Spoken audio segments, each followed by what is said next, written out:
तो आज हम 15 मई 2025 की मुरली के एक खास अंश पर बात कर रहे हैं। ये बाप दादा का संदेश माना जाता है ना? जी हाँ, बिल्कुल।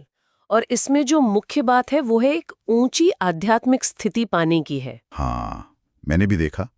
मतलब कैसे अपने स्वभाव को पिता के समान एकदम सहज बनाना है, अहंकार से मुक्त। ज्ञान हो पर उसमें अभिमान न झलके। सही। और ये सब कैसे होगा, उसका जो मूल आधार बताया गया है वो है याद, पिता की याद। अच्छा, तो आज हम इसी पर गौर करेंगे कि ये आध्यात्मिक बदलाव का रास्ता क्या है, इसमें कहाँ मतलब एफर्ट या मेहनत लगती है। हाँ, और वो जो प्रिंस प्रिंसेस बनने का लक्ष्य दिया है ना, उसमें इस याद की यात्रा का क्या रोल है, ये भी देखेंगे। ठीक है, तो लक्ष्य तो बड़ा ऊंचा है, राजयोग से प्रिंस प्रिंसेस बनना और पिता जैसा सहज स्वभाव पाना। ये सुनने में ही एक खुशी सी देता है। पर फिर मुश्किल कहाँ है? क्यों कहा कि मेहनत है? अच्छा सवाल है। मुश्किल या कहें जो असली पुरुषार्थ है, वो है पिता को लगातार याद रखने में। इसी को याद की यात्रा कहा गया है। मतलब ज्ञान सुनना समझना उतना मुश्किल नहीं। हाँ, ज्ञान को तो बल्कि सहज बताया गया है, पर उस याद में टिके रहना हाँ। असली मेहनत वही है। यहाँ तक कहा है कि जो सेवा करते हुए भी पिता को भूल जाते हैं, वो तो जैसे बेबी से भी बेबी हैं। बेबी से भी बेबी। ये थोड़ा सुनने में अजीब है। हाँ, पर शायद इसके पीछे तर्क ये है कि एक छोटा बच्चा भी अपने माँ बाप को, अपने पिता को नहीं भूलता, है ना? अच्छा, हाँ। तो जिससे भविष्य का वर्षा मिलना है, मतलब वो आध्यात्मिक विरासत या राज्य भाग्य। बिल्कुल, उसे भूल जाना, ये तो फिर ठीक नहीं।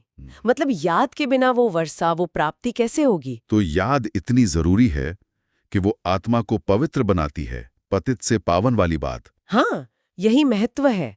माना जाता है कि याद से ही आत्मा पावन बनती है। पुराने जो भी गलत कर्म है, वो विकर्म भस्म होते हैं। और भविष्य का राज्य भागी भी इसी से जुड़ा है। जी, वो वर्षा इसी याद की कमाई है। वो सिद्धांत है ना, अंतमति सो गति। तो अंत समय में जिसकी याद रहेगी वैसी ही गति मिलेगी। इसलिए बार बार जोर है, सारा मदार याद पर है। यही मुख्य मेहनत है। समझ गया। तो फिर ये याद करने के कुछ प्रैक्टिकल तरीके भी बताए होंगे, क्योंकि रोजमर्रा की जिंदगी में काम करते हुए लगातार याद रखना ये मुश्किल लगता है। हाँ, मुश्किल तो है और इसे माना भी गया है। तो कुछ सुझाव दिए हैं, जैसे काम करते हुए भी मन से याद करना। वो कहावत है ना, हथकार डे दिल यार डे। अच्छा, हाथ काम में दिल यार में। हाँ, और सुबह का समय अमृत वेला, वो 2-3 बजे का वक्त, वो बहुत अच्छा बताया है याद के लिए, क्योंकि तब वायुमंडल शांत रहता है। हाँ, भटकाव कम होता होगा। जी, और ये भी कि चलते फिरते खाते पीते, मतलब अपने रोज के काम करते हुए याद करना है।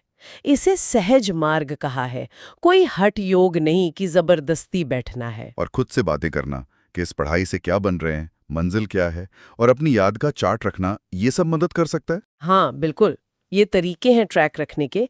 और जब ये याद पक्की होती है ना, तो इसका असर हमारे स्वमान पर पड़ता है। हम खुद को ये शरीर नहीं, अविनाशी आत्मा समझने लगते हैं। वो आत्म अभिमानी वाली बात। हाँ, बिल्कुल। आत्म अभिमानी बनना देह अभिमानी होने के बजाय, देह का अभिमान तो असली दुनिया की निशानी बताया है। तो आत्माभिमानी बनने में भी मेहनत है। हाँ जी, इसमें भी पुरुषार्थ है। अपनी असली पहचान में टिकना कि मैं आत्मा हूँ, 84 जन्मों का चक्र पूरा कर अब घर जाना है।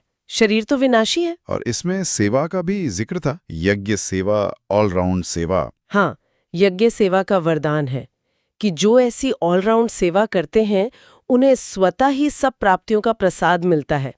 मेहमान नवाजी का भी महत्व बताया है। अच्छा, और इसी से जुड़ी एक और बात है, रूहानी रॉयल्टी धारण करना। रूहानी रॉयल्टी, ये क्या चीज है? दिलचस्प लग रहा है। हाँ, मतलब एक आध्यात्मिक शान, एक गरिमा। जैसे रॉयल लोग छोटी छोटी फालतू बातों में अपना समय और बुद्धि नहीं गवाते ना। आध्यात्मिक उन्नति है, वो प्रिंस प्रिंसेस पद पाना है, ये सब कुछ निर्भर करता है याद की मेहनत पर। बिल्कुल, सहज स्वभाव, निरंतर याद और देह नहीं आत्मा हूं, ये जागरूकता, यही मुख्य बातें हैं। सही है।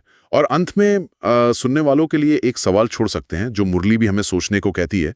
मैं बाबा की याद में कितना समय रहता हूँ? आत्मनिरीक्षण के लिए। हाँ, और ये सोचना भी कि ये जो निरंतर याद का अभ्यास है, ये सिर्फ इस मुरली के संदर्भ में नहीं, बल्कि हमारी रोज की जिंदगी में हमारी आंतरिक स्थिति को, हमारे नजरिए को